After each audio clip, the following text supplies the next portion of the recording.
So we are going to start a bit of beer tasting. They'll easy come through. If you haven't had the Carlsberg yet, just wave your hand, not too madly, they will see you. But the trays are coming through. Actually, before we taste this, Tim, we are going to be tasting 3 beers. Yes. Some of your favourite beers. Yeah, yes, no, they're all of them. How do you rate them? How do you put them on a 1, 2? Actually, how many different beers do you produce now? We produce... that's a very sound question.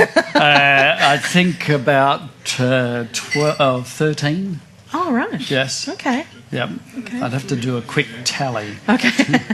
And I may have made this up, but maybe 15. Are you looking into cider as well? So cider, we've just started importing cider. You know, we resisted the temptation for a long time, but we did come across, they presented themselves to us, a very nice family company called Thatcher's, and they're based in Somerset, and they looked us up and asked whether we would represent them in Australia. Great. And I met them last year for the first time in June, and then I went to their cider plant in September, and you know, having met them, I thought, well, these people are nice people to deal with, and their cider is growing very well in the UK, so we think that it should be a good success here. Great. Okay. So we're going to try a Carlsberg. Has everyone got one in their hands? Nearly. Yep. Fantastic. Yes. Okay. I am a novice at tasting, and I know beers and I like.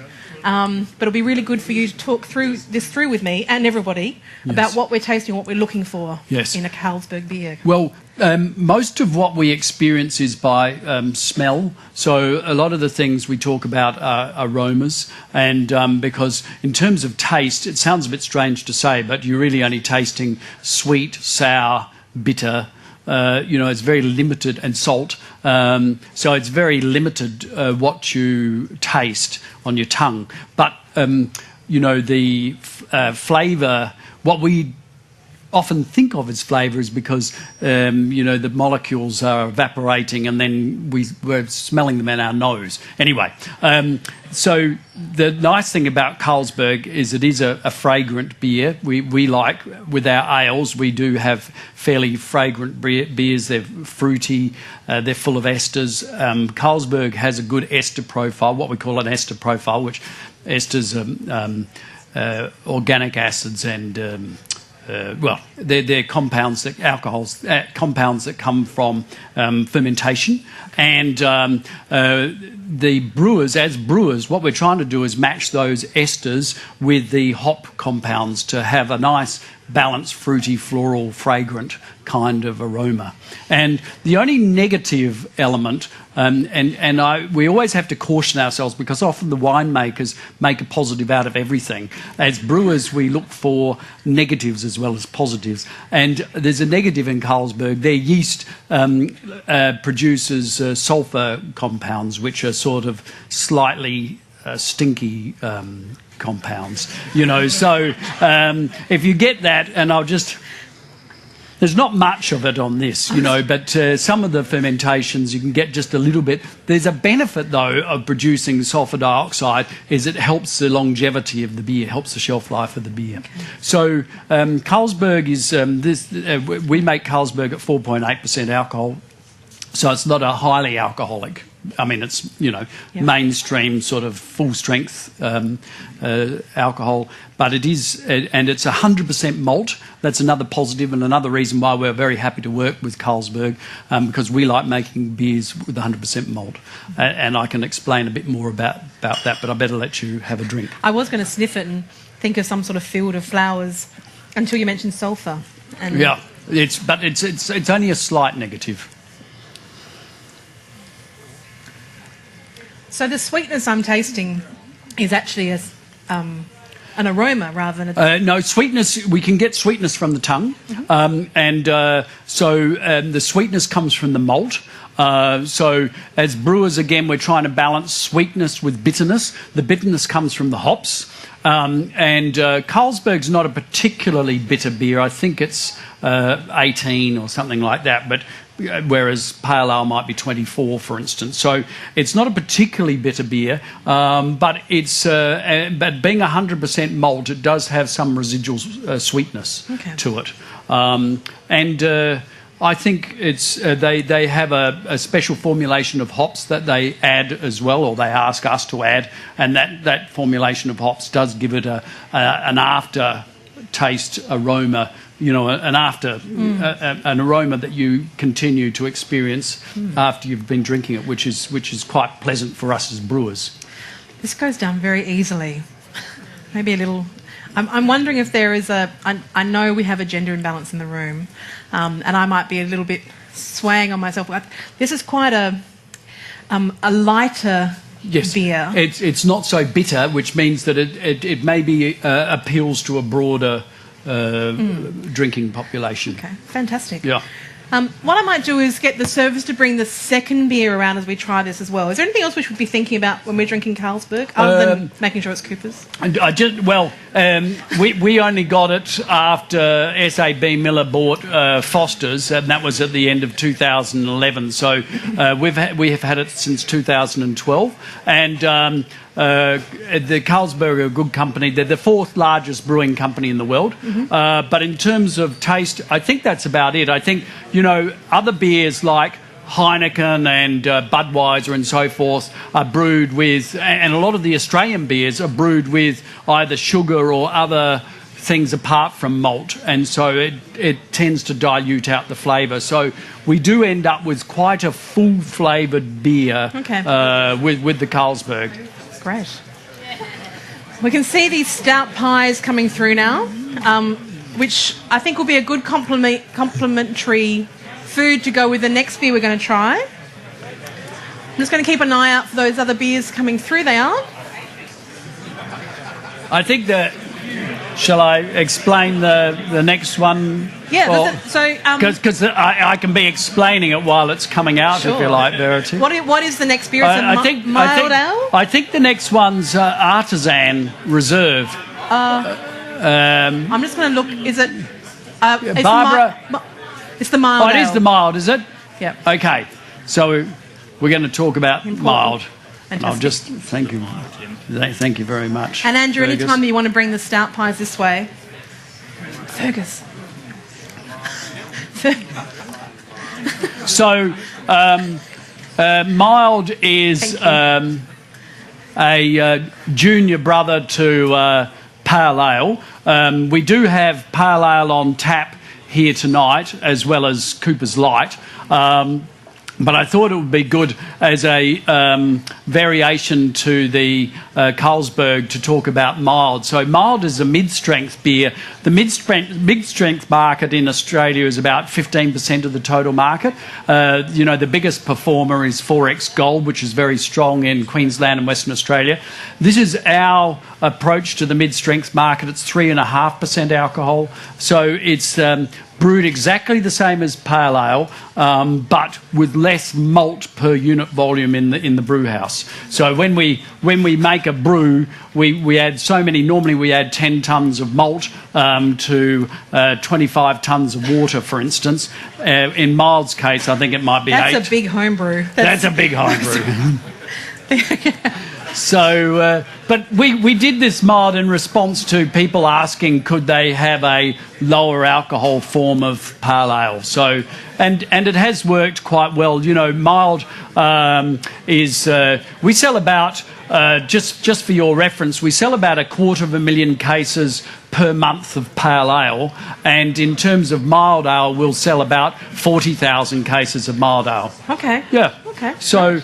But what we're looking for here in terms of tasting, Verity, is we've got a different flavour profile altogether compared to the Carlsberg, because now we're drinking an ale.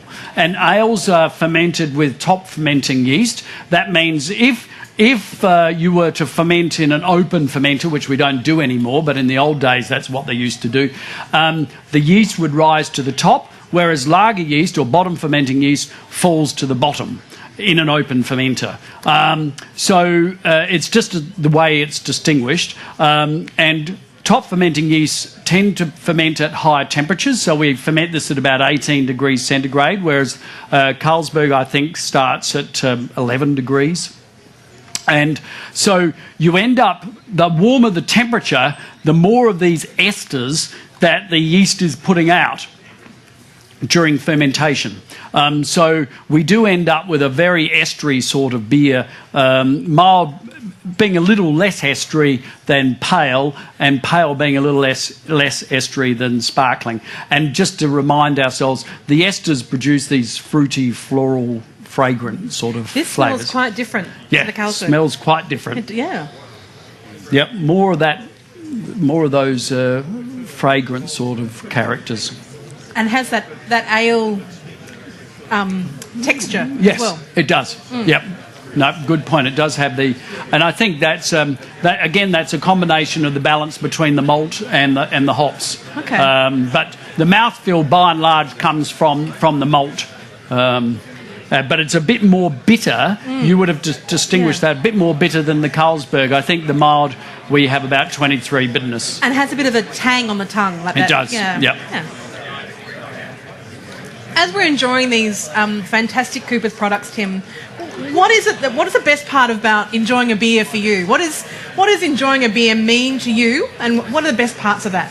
I think it's a couple of different things. I think it's one, the anticipation of the flavour. You know, you have an idea of your favourite beer or the beer you like drinking. You have an anticipation that the flavour's going to be just so, and you're looking for that flavour matching with the thought that's in your head, and then you have a sense of satisfaction, which I do when I think, yes, that flavour's right.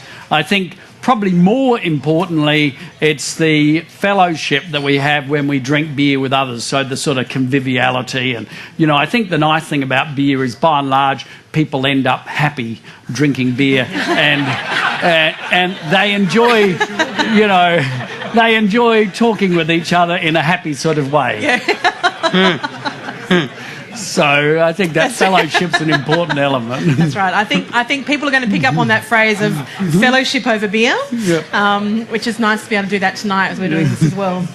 It's interesting. I personally find an ale sometimes too heavy, and this is much more for my palate. Yes. Something that I can really enjoy. Yep. I mean, not that I don't enjoy others, but it is, you know, there's a gradation between the different ales, and ales are stronger flavoured beers by and large. You know, there aren't, you know, by and large around the world, ale production's gone down over the years. So ales used to be strong in the UK, where 70-80% of the beer used to be ales, and now it's about 20 to 30%. And you know, in the first half of the 20th century, all the brewers in Australia, for instance, used to produce ales. But then, you know, in the second half of the 20th century, all of them gave up brewing ales, and then and Coopers was the last to produce ales. What I'm enjoying about tasting these beers is, I think, being a connoisseur of beer or wine or food, and understanding it more has become really popular. You know, we have websites dedicated to finding the best coffee, finding good wines, reading this. People try and ignore the marketing and actually think about what they're tasting and understand it more and more, which I'm really enjoying with these beers as well. Why is it then? Obviously, Coopers really are committed to making the best they possibly can, especially globally. Yeah. Why do you care? Well, I think it's passion for the product, passion for the actual class of beverage. I think, you know, I feel that beer is, you know, part of a sensible diet. You know, I think, you know, if you go back hundreds of years, I mean, beer, you know, at the turn of in the Industrial Revolution, beer was consumed a lot, and was, you know, at a lower alcohol level, but was almost, I think it was considered the equivalent of bread for many workers. I think, you know... Some people still do consider it bread. So liquid bread. So I think, you know, we have a passion for beer. We have a... around the world, contacts who fellow brewers who make similar beer to us, and we like talking with them and comparing notes. So I think it is part of a passion for brewing, trying to make the best possible beer, looking at how to improve things all the time. And I suppose if it makes the job more interesting to really have the opportunity, and we have the freedom here at Coopers to do that, to continue to fine-tune and create new products and try and make the flavour better and better all the time. And because we are, as a nation and probably globally, becoming more concerned about making sure we want quality, or we want to know the story behind how that food's got to us or how that beer's got to us. And actually, I think there's more and more interest in...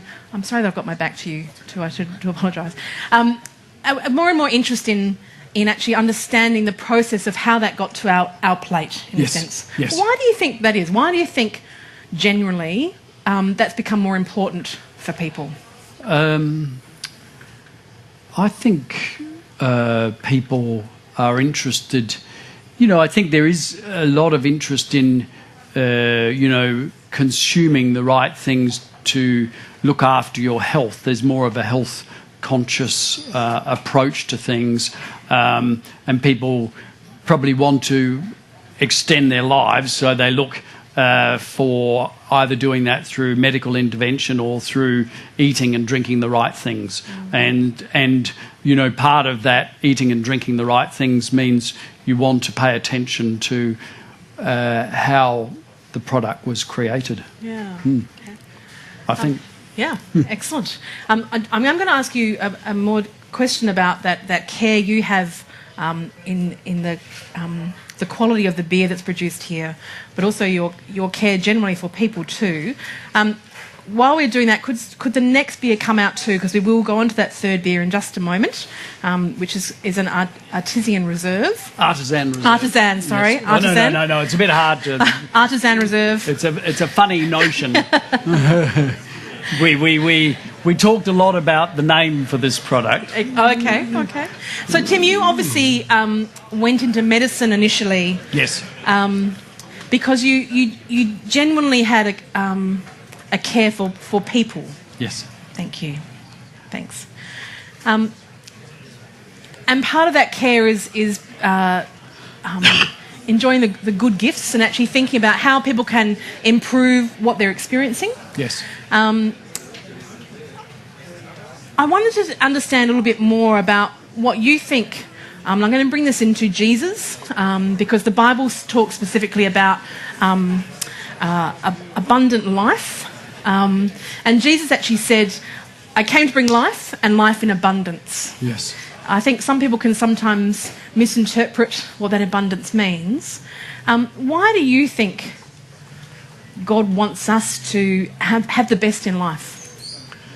I think God wants us to have the best in life because I think He wants us to have a relationship with Him. It's very easy for us with the challenges in life, with the troubles we have in day-to-day existence, to just focus on the material things and not think about more important issues. But, God created everything and He wants creation to be reconciled to Him and for us to have a relationship with Him. And so I think that's really the focus, and I think it's up to us at some stage to ponder that and think, what does that mean for us?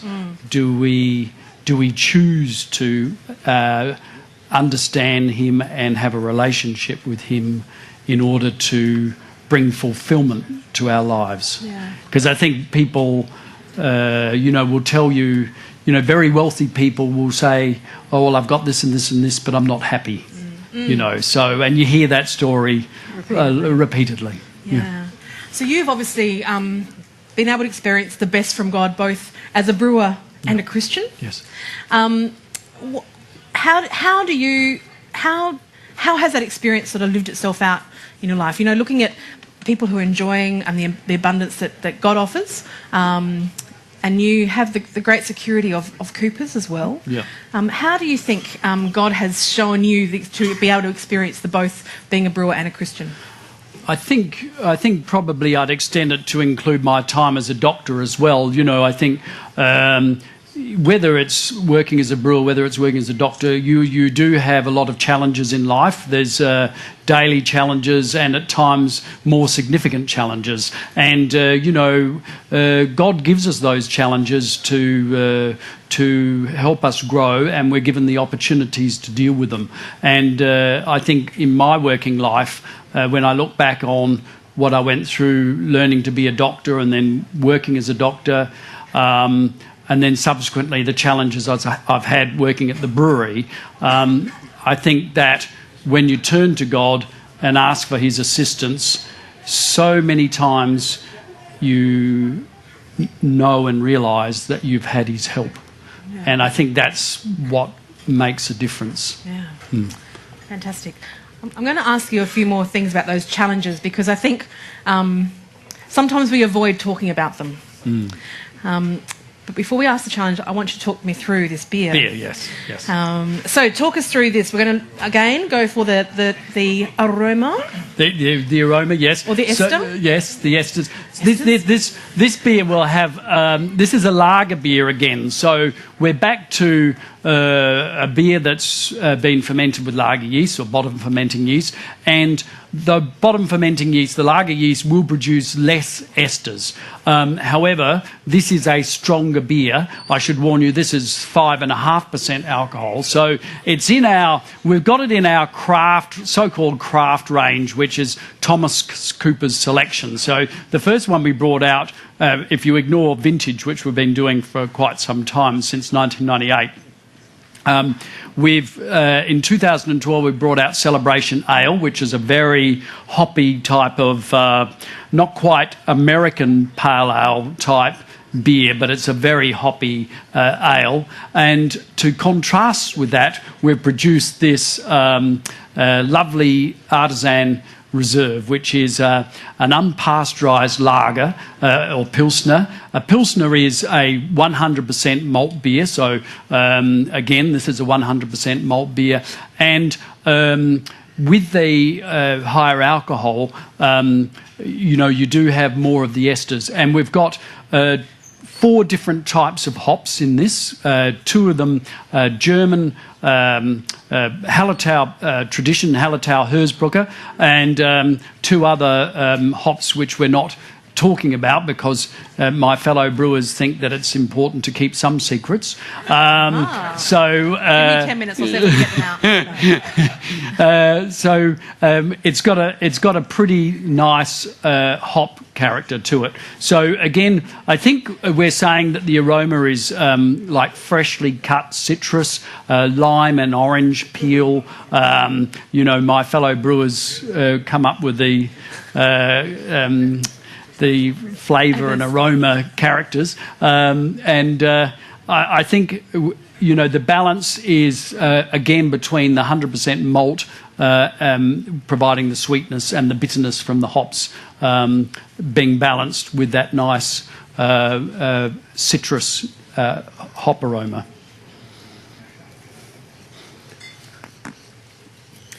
Well, see, that tastes completely different again. Yes, I think you're getting, again, you have to drink it to actually get that sort of citrus character. But it smells quite different. But I think for me, I'm getting the orange and the lime character, when you drink it. I can definitely taste the orange. Which are those flavours that sort of volatilise in sort of, it's actually your nose detecting them as opposed to your tongue. But for us, it feels like, it seems like it's your tongue detecting them.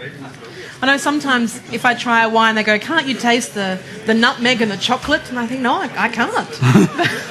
I can taste other things, but I can taste the orange in that. And the idea of not pasteurising it is that we think it helps to preserve some of those flavour compounds, because obviously pasteurisation is a process of heating it up and cooling it down, and that's what we do with all our other lager beers, but this one we decided not to do. All the ales are not pasteurised because there's live yeast in the beer. Okay. And this is quite bitter.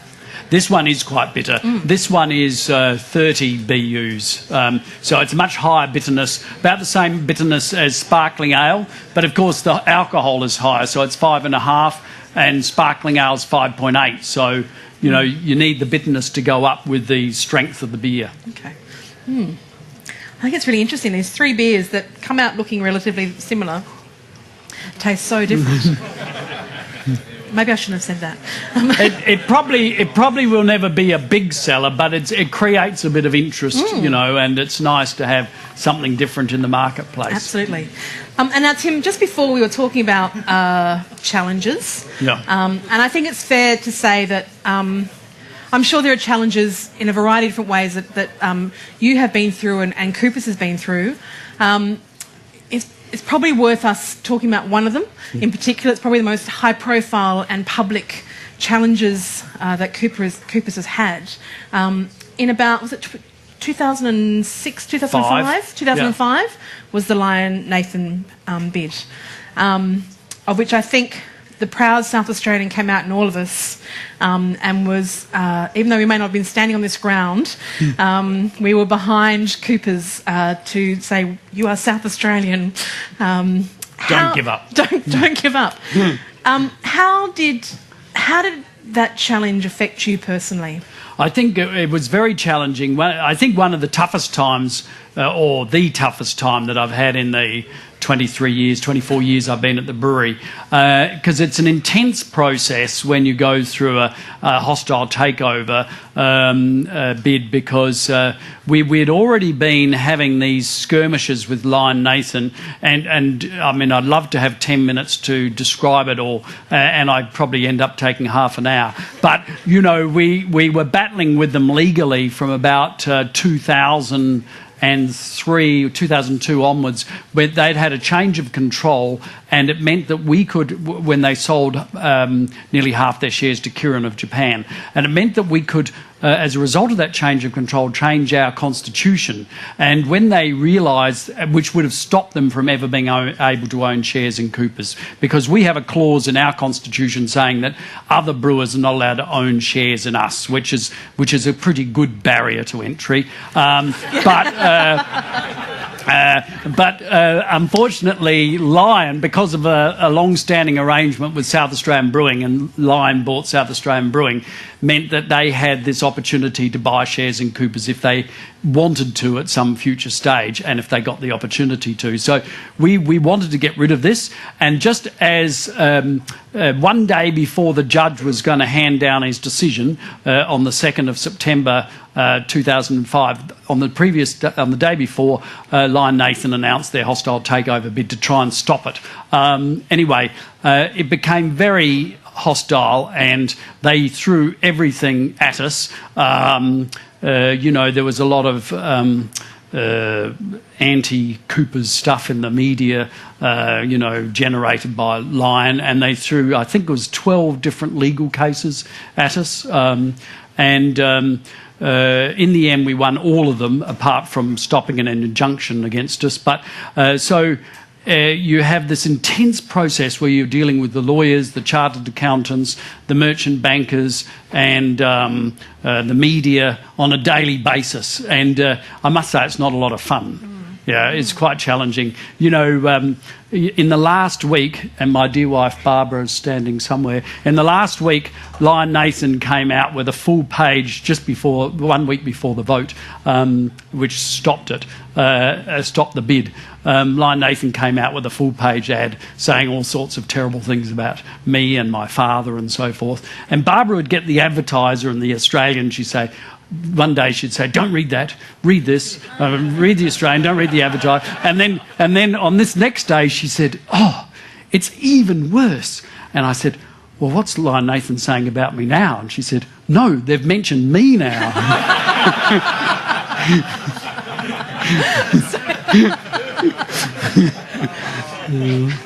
I am sure, the great thing is we can laugh about that now. I am sure that while it was happening, there was not a lot of laughs. No. And I'm sure there's different ways that that the board handled the process. But how did you, and everyone knowing that you were a Christian in the company, how did being a Christian help you through that process? Well, I think one thing is fellow Christians, who understood what was going on were very supportive, and spoke to me and said they were praying for me, which is great. The staff were fantastic. I mean, I think the staff obviously were concerned that they might lose their jobs, but they were very supportive. And people would stop you in the street and say, don't give in, don't sell out to these people. Or they'd use worse words than that. And I think, I kept on thinking through that.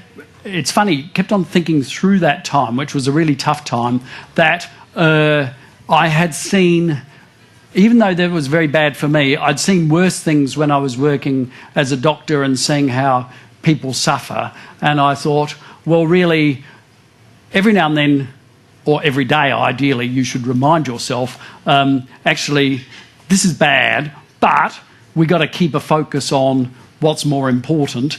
And if you do that, then you put everything into perspective. Yeah. So how does being a Christian, understanding and believing what Jesus did for you, how does that play out in your day-to-day job? I think we all have challenges every day. I mean, so we've got difficulties to contend with. And I think, I think one of the things that is illuminating and does happen in the job is that because people know that I'm a Christian, and maybe not everyone does, but when something bad happens to them, they might come and talk to me about it. And obviously they're thinking, well, is there more to life than what I have experienced so far? Because, if this is happening, my relative's dying, or, my marriage is broken up, is there something more to life than just our worldly focus? And that's a time when one can talk about, yes, well, there are, God wants to have a relationship with us, and this is a time for us to think about whether that's appropriate. I think I get a great sense that there is great comfort in knowing that you can trust and rely on what God has promised. Yes. And He has promised a lot of things. He's promised to actually show us the right recipe for life. Yes. And I think in today's world, we often search and are seeking to try and find what's right, or to find thinking, well, this is what I want to strive for, because once I get there, things will be right. Yes, yes. What sort of things do you think is, what do you think God's recipe is for our lives? What do you think His actual, His reason or His cause or His asking us to think about as being the right recipe for our lives? Yeah, I think He wants us to follow Christ. He's given us the opportunity to have a relationship with Him by believing that Christ died on the cross to save us from our sins, and by that we are reconciled to Him if we believe that that is the case, and we believe that Jesus will come again at the time of judgment. But most importantly, that we love God and that we love others as ourselves. And that's the recipe we have to follow. Yeah, fantastic. So when you think about that recipe and understanding that that's what God is telling us, is this is where the gap is. Yeah. You don't need to look anywhere else. what happens when you discover that? What is that sense of... is it a sense of wonder? Is it a sense of peace? Is it a sense of understanding? Certainly, I think it's a sense of peace. I mean, I think it doesn't just, one makes a decision, one chooses Christ, but issues in the world still come up. So we're constantly faced with challenges and difficulties. So we're constantly reminded that we look to God for help. Yeah. So it's a ever-changing, ever-evolving process of education and changing one's life to adapt to this new life. Yeah. We got a bit heavy. No. You were talking, Tim, about that realisation when you were going through the challenges of Lion Nathan, that it actually reminded you also that the challenges that you saw other people going through too when you were in medicine. What would happen if you died right now? Here's a happy note. If you died right now and you were standing in heaven and Jesus said, "Why should I let you in? Why should you, apart from the fact you make great beer..." That sounds good. What gives you the path into heaven? I think it's the simple answer is thank you, Jesus, for dying on the cross to save me from my sins, and the fact that I can have a relationship now with God. Yeah. Fantastic. We've been talking about a recipe for life. We've been talking about God's recipe for us. I'd like to end on a bit of a lighter note.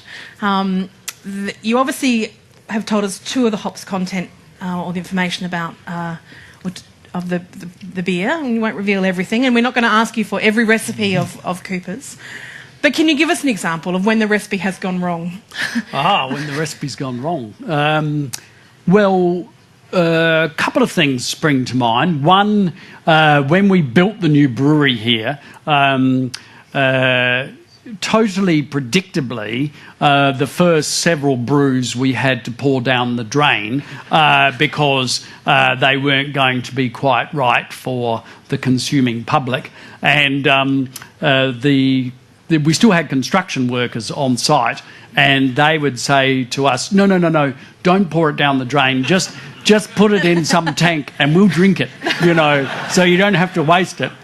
In actual fact, it's better to waste it, because if you otherwise, let the consuming public have it, you have to pay excise, and then it becomes really expensive. If you just pour it down the drain, it's actually before it becomes really expensive as a result of paying excise. But the other thing, also again, when we moved the brewery, we had a problem with the yeast. Everything wasn't quite ready, and this got into the media. We were sort of thinking maybe it wouldn't, but it did. That the flavour of the beer changed for probably about a 3-month period, 2 to 3 month period, and we were rather worried. I mean, we always wondered whether the flavour would change, when we moved the brewery. And the only thing we could, we had to quickly sort of work out what was going on. And the only thing we could come up with was that the yeast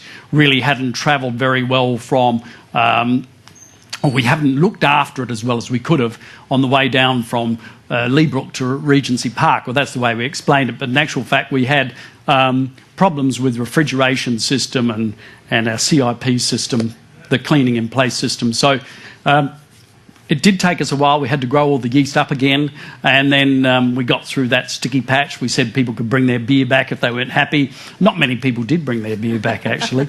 I think by and large it's a bit like the faulty pie, people still eat it and then say, well, that wasn't quite right. So I think they drink the carton of beer and then say, oh, well, that didn't taste right. So there's nothing to bring back.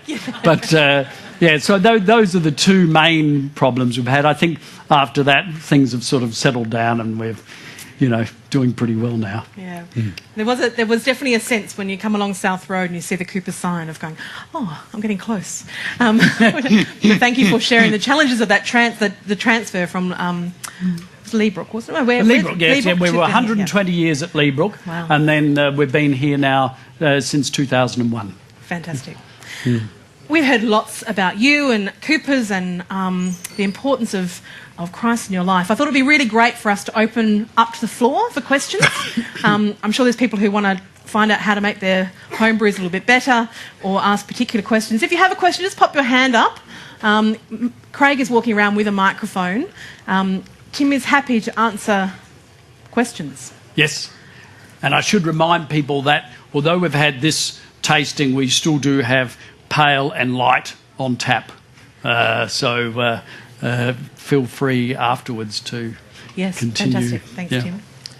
There's a question in the middle here. Thank you. Tim, a very basic question, but does the taste of beer change with temperature, or is it just a perception?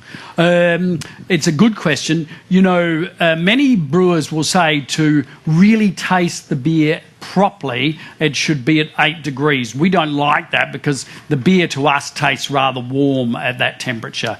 It's more like British drinking temperature. So we like drinking in Australia. Our beer's normally chilled to about 1 or 2 degrees. And of course, why brewers say that it should be consumed at 8 is so that they can, so you can fully appreciate all those esters and higher alcohols and so forth that give you all those fruity, floral, fragrant characters. But for us in a hot climate, it's not really the right solution. We need the cold beer to be refreshing as well.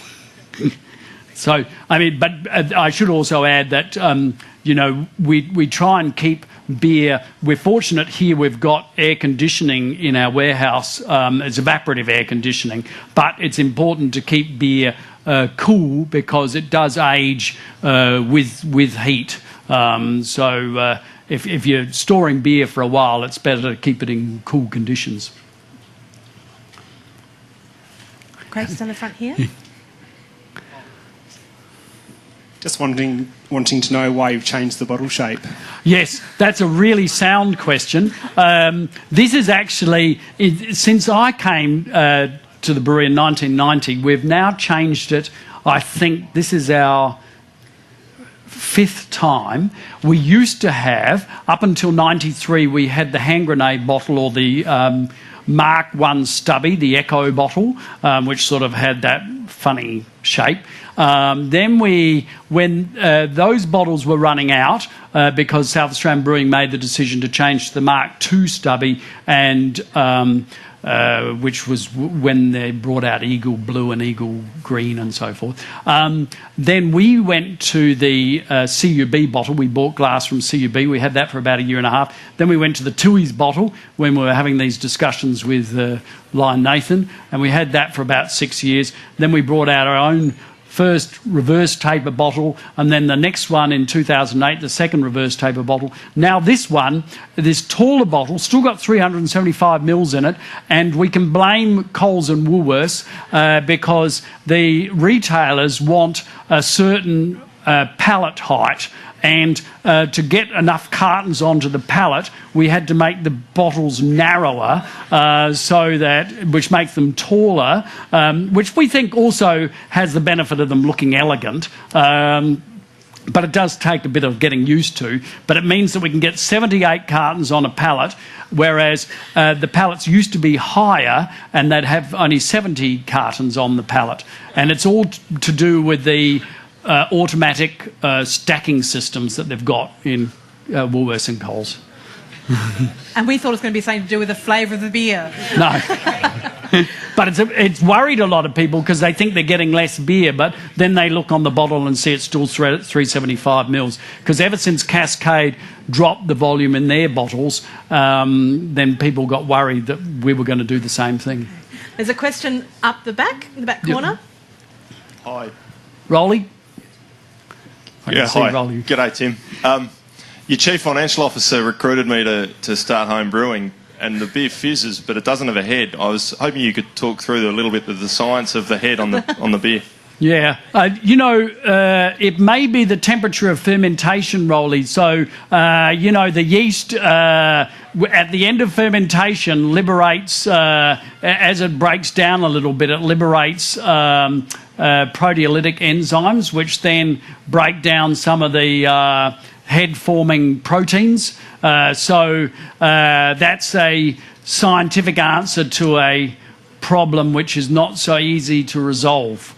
And we see it a bit even with our fermentations, with the ale fermentations. We're constantly, it's one of these challenges I was saying earlier, constantly thinking about how we could improve our head retention by somehow looking after the yeast better, so that the yeast cells don't release these proteolytic enzymes and damage the head.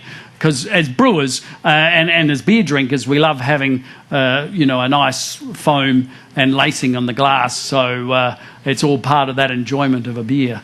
So I don't have the full answer for you, Rolly, but I know what the problem is. We've got time for one more question. Well, there's two hands, Craig, and they went up about the same time. So can we do two? Thank you. So there's one here in the centre and then one over to the right hand. My right-hand side. G'day. I just wanted to ask about your beer, the Dr. Tim's beer. Oh, yes. I've heard rumours that it's pale in a can. Yes. I'm just wondering if you could confirm it. Yeah, it's pale in a can. Look, it's a product that's got zero brand equity because it's got my name on it. And so it's a product which we say was it escaped from the brewery as opposed to it ever being launched.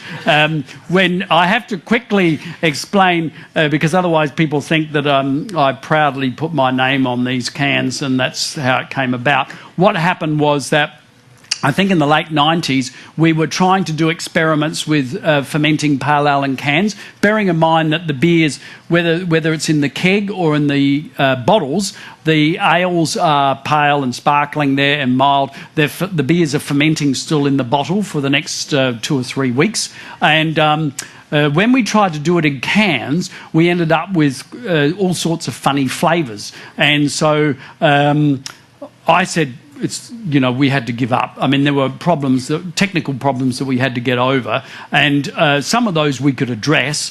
And then Amcor, who at the time were only making cans and not bottles, they convinced us that if they gave us 40,000 cans free of charge, we would do some experiments to again, this is like in about 2003, they convinced us to do some more experiments so they could sell more cans. And when the cans turned up, they had coloured them green and called them Dr. Tim's Ale, trying to sort of endear themselves to me, that I'd be more interested in doing these experiments. So we filled these cans, and in the end, because we had changed a couple of things, that it did taste better, still didn't taste quite like pale ale, and I think we used them for an event or in a couple of golf days or something, and then the salespeople said, let's keep going with this, so we just sort of kept going with it without ever sort of deciding to produce the product in its as a sensible contribution to the beer market. So, but it is a sensible contribution in retrospect because people buy it because they want it for boating or camping or around pools and fishing and so forth. So people do like the pale ale in cans, but unfortunately it's never going to taste quite the same as pale ale because in the bottles and in the kegs we can get rid of all the oxygen in the container. With cans, because they're just open aluminium cans, they're very weak before the beer's put into them. They're still filled with air, and that air in the can, when it ferments, it ends up tasting different. So that's why we don't call it pale ale, we just call it Dr. Tim's.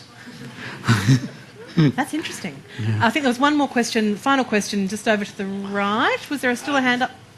Just a quick one, Tim, that has been circulating that I've heard. It's a bit of a heavy one, but the question some people have, they may not have wanted to say it out loud, is how can you be a Christian and a brewer given that alcohol causes so much, particularly in Adelaide, we've had the Hindley Street thing. Yes. Young people, getting hooked on alcohol. How do you reconcile those things? It's a good question, Craig. It's a challenging question. I think, clearly, as I said before, I have a passion for beer. I think if I had more time, I'd love to talk about what I think the benefits of beer are. I've done quite a lot of study. When I was even thinking about moving from medicine into brewing, I was quite relieved to see papers coming out in the 1980s talking about the medicinal benefits of alcohol in moderation. And these studies, these epidemiological studies, are all about reducing the risk of cardiovascular disease by drinking in moderation. Now, drinking in moderation's a tricky question in itself, but it means sort of drinking only 2 or 3 drinks per day. I think, like so many good things in life, Craig, that we get from God, whether it's wine or chocolate or beer or whatever, people can have too much of them because they're maybe making up for something else that's missing in their lives, and so unfortunately some people will consume to excess, but that doesn't mean that there's something wrong with the product itself. So it's there's never going to be perhaps the right answer to this question, but that's the way I look at it. Where's the last one, Derek? I think it was just the one over to the right-hand side. Final question for the night.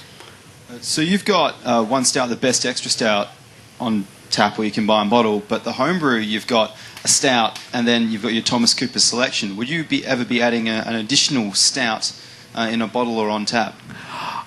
Good question. It's Simon, isn't it? Michael. Sorry, Michael. We did meet earlier. But look, we did once bring out another stout which we called Special Aged or Special Old Stout, which was an aged stout which we'd aged for 6 months. I thought from a brewing perspective it really lacked... I didn't like the concept, and in the end we stopped it because ideally beer should be drunk fresh. But, some people like this aged character. But I think probably the short answer is that we might produce another dark product, whether it's another stout or more like a dark. We haven't really decided, and it could go in that range, as you say, of the Cooper's selection. Thomas Cooper selection. Okay, well, Tim, we have covered a lot of ground tonight. And for me, it has been a great joy to get to know you better, to get to understand beer a little better as well. Thank you so much for opening up Coopers to us. Also, thank you so much for opening up yourself to us as well. I hope you've all enjoyed the evening. You don't have to go. There is light and pale on tap here. Hopefully you've had some food to settle the stomach as well. But please join me in sincerely thanking Dr. Tim Cooper.